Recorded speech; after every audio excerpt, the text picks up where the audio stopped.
Assalamualaikum warahmatullahi wabarakatuh. Puji syukur atas kehadiran Allah Subhanahu wa Ta'ala, karena berkat rahmat dan karunia-Nya saya dapat menayangkan video pembelajaran yang berjudul Masa dan Faktor-faktor Penyebab Kemajuan Peradaban Islam di Dunia. Nama saya Rehana Tresna Suciati dari kelas 12 MSA.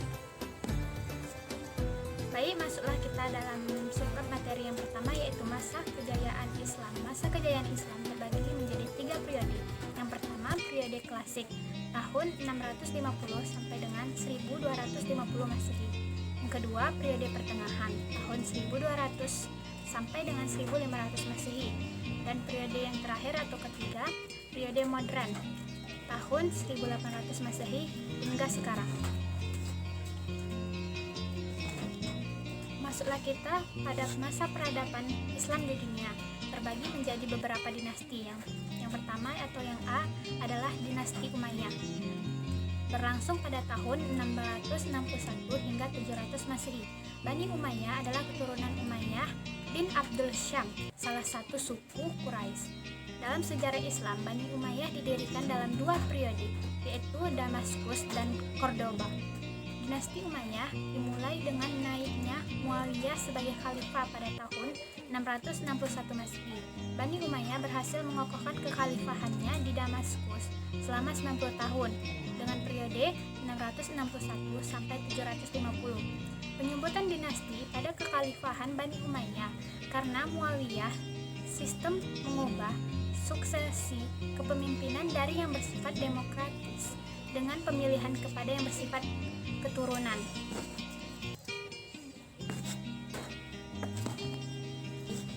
Kemajuan-kemajuan dari kekhalifahan dinasti Umayyah terbagi menjadi 3 bidang. Yang pertama, bidang ekspansi wilayah seperti perluasan wilayah. Yang kedua, bidang bahasa dan sastra. Yang ketiga, bidang arsitektur atau bidang pembangunan seperti masjid dan bangunan kerajaan lainnya. Namun dari kemajuan terdapat juga penyebab keruntuhan dinasti Umayyah, yaitu dengan munculnya kekhalifahan Bani Hashim atau salah satu cabang lain dari Quraisy yang bekerja sama dengan Syiah untuk melakukan serangan kepada Bani Umayyah. Setelah masa pemerintahan Bani Umayyah berakhir, pemerintahan kemudian dipimpin oleh dinasti Bani Abbas, yaitu tahun 750 sampai dengan 754 Masehi. Perbedaan antara kedua dinasti ini adalah kalau Bani Umayyah merupakan ekspansi daerah kekuasaan Islam, maka saat dinasti Bani Abbas adalah masa pembentukan dan perkembangan kebudayaan peradaban Islam. Selanjutnya yaitu dinasti Abbasiyah. Dinasti Abbasiyah berlangsung pada 750 sampai dengan 1258 Masehi. Dinasti Abbasiyah yang menguasai daulah atau negara pada masa klasik atau pertengahan Islam. Pada masa pemerintahan Abbasiyah tercapai zaman keemasan Islam. Daulah ini disebut dengan Abbasiyah karena pendirinya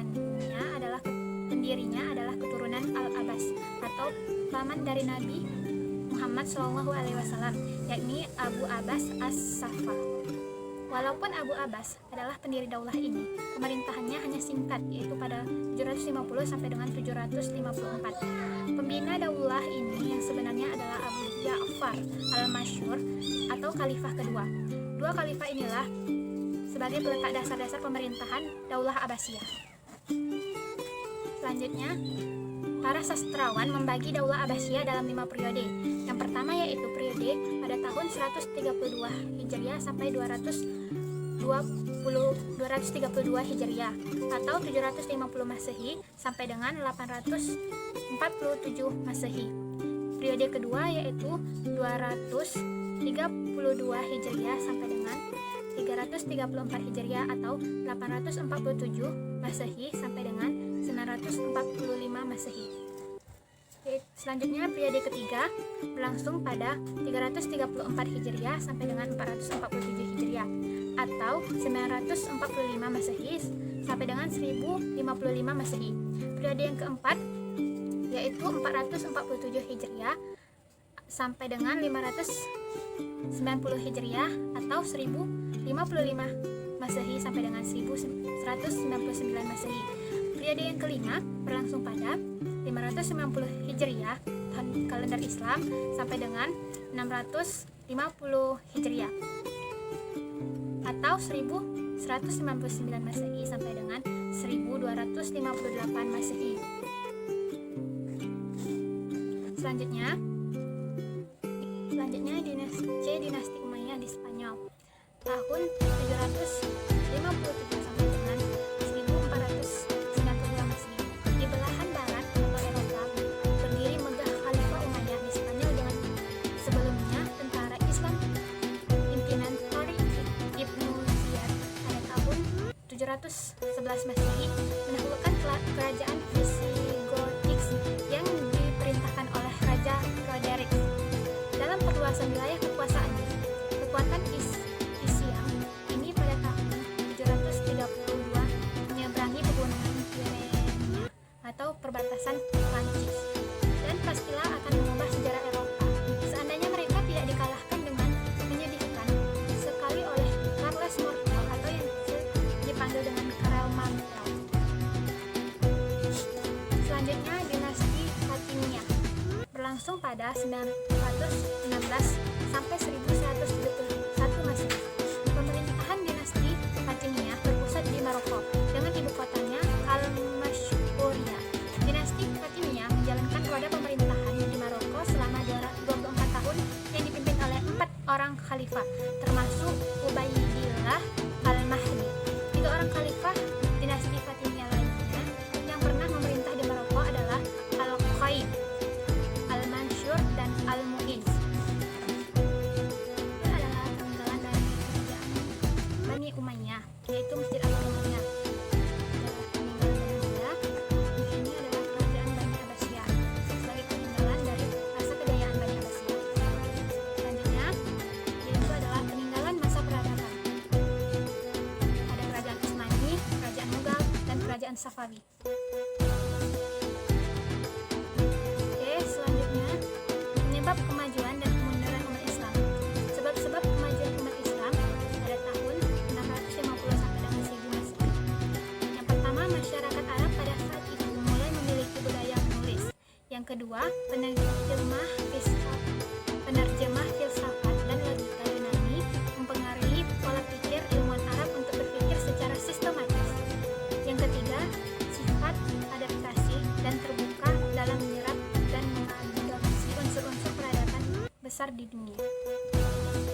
Ada sebab-sebab kemunduran umat Islam. Yang pertama yaitu sistem politik telah terjadi fraksi dan konflik di antara putra mahkota yang melibatkan kekuatan militer untuk saling merebut kekuasaan. Yang kedua, secara moral, para penguasa kehilangan kredibilitas karena diperlakukan nista dan meninggalkan ajaran Islam. Berikut adalah faktor kemajuan umat Islam. Yang pertama, faktor internal, antara lain sebagai berikut. A. Konsistensi dan istiqomah umat Islam kepada ajaran Islam. Yang B. Ajaran Islam yang mendorong umatnya untuk maju. Yang C. Islam sebagai rahmat seluruh alam. Dan yang D. Islam sebagai agama dakwah sekaligus keseimbangan dalam menghadapi kehidupan dunia dan akhirat. Yang kedua, faktor eksternal dari kemajuan umat Islam, antara lain A. Terjadi asimilasi antara bangsa Arab dan bangsa lain yang terlebih dahulu mengalami perkembangan dalam ilmu pengetahuan. Dan yang D. Gerakan terjemah, yaitu usaha penerjemah kitab-kitab asing dilakukan dengan giat sekali. Berikut adalah faktor-faktor kemunduran peradaban Islam di dunia. Yang pertama itu adalah adanya konflik berkepanjangan antara umat Islam, adanya konflik antara umat Islam dan umat Kristen, tidak adanya ideologi pemersatu, kesulitan ekonomi, peralihan kekuasaan tidak jelas, lemahnya kekuatan persaudaraan Islam, adanya tanggapan Islam sebagai agama kekerasan, umat Islam tertinggal dalam bidang sains dan teknologi, munculnya pemberontakan dari penduduk, adanya adu domba dari bangsa Barat, serta ajaran Islam bercampur dengan unsur asing. Baiklah, kesimpulan dari penjelasan saya tadi. pemikiran Islam erat kaitannya dengan perkembangan peradaban dan kebudayaan. Masa keemasan puncak terjadi pada dinasti Abbasiyah, yaitu pada periode tahun 650 sampai dengan 1000 Masehi. Selanjutnya, beberapa faktor yang mendorong kemajuan Islam yaitu terjadinya asimilasi antara bangsa Arab dengan bangsa-bangsa lain, stabilitas perkembangan ekonomi dan politik, gerakan penerjemahan, dan berdirinya perpustakaan-perpustakaan yang sebagai pusat penerjemah. Ada kemajuan, pasti ada kemunduran, tetapi kemajuan ini telah dihancurkan oleh Islam sendiri dengan perilakunya yang tidak mencerminkan sebagai seorang muslim. Seorang pembaru Islam dari Mesir mengatakan, Islam mahjubun li al-muslimin, yang artinya Islam itu tertutupi oleh orang Islam itu sendiri. Masa kemunduran terkait dengan bangsa Mongol dan dinasti Lichlan, serangan Timur Leng, dan dinasti Mamalik di Sungai Nil Mesir. Baik, sekian dari penjelasan saya. Lebih dan kurangnya saya mohon maaf. Wabillahi taufiq wal hidayah. Wassalamualaikum warahmatullahi wabarakatuh.